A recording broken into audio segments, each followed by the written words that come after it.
Longrich kompaniyasining imkoniyatlarini eshitib, kompaniyani imkoniyati yo'q-yu, shu yangi kompaniya bo'lgani uchun qo'rqyapman deb cho'tadigan xayollar ham bo'lyapti. Shunaqa fikrlar ham bo'ladi. Uni to'g'ri tushunaman. Endi sizlarga fakt aytaman qizlar.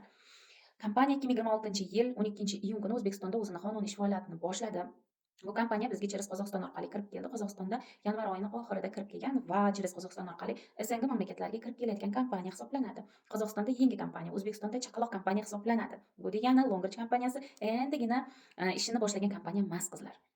1986-yil Xitoyda tashkil etilgan, ya'ni 40 yildan beri o'zini qonuniy ish faoliyatini olib boradigan mировой уровеньdagi gigant kompaniya. 60 dan ortiq Yevropa mamlakatlarida, chet el mamlakatlarida o'zini qonuniy ish faoliyatini olib boradi.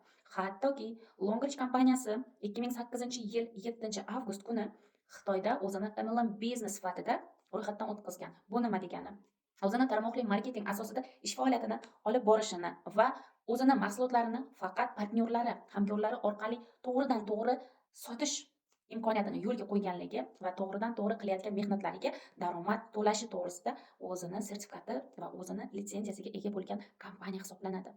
O'zini MLM biznes, ya'ni tarmoqli marketing sifatida ro'yxatdan o'tkazish uchun bu просто tak ro'yxatdan o'tkazib qo'yilmaydi qizlar. O'ziga yarasha judayam Xitoyda kuchli talab bor, majburiyatlari bor. O'sha majburiyatlarga, talablarga javob bergan kompaniyagina o'zini tarmoqli marketing deb o'zini ro'yxatdan o'tkazadi. Longrich kompaniyasini mahsulotlari ham juda ham himoyalangan.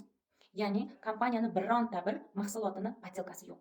Bu degani hech bir zavod Longrich kompaniyasini mahsulotlarini potelka qilib chiqara olmaydi. Agarda nobud chiqarsa ham kompaniyaga juda ham katta summada jarima to'lar ekan. Shuning uchun 40 yildan beri bu kompaniyani hech qanaqangi podelka mahsulotlari mavjud emas. Mana shunaqangi zo'r kompaniyani tanlab biz o'z ish faoliyatimizni boshladik. Xudo xolasa Longrich O'zbekistonda nomer 1 kompaniya bo'ladi. Ko'p kuzatmasdan bizni safimizga qo'shiling. Shunaqangi zo'r kompaniyada boshida bo'lasiz. Safimizga qo'shiling va million daromadlar olish imkoniyatini qo'lga kiriting.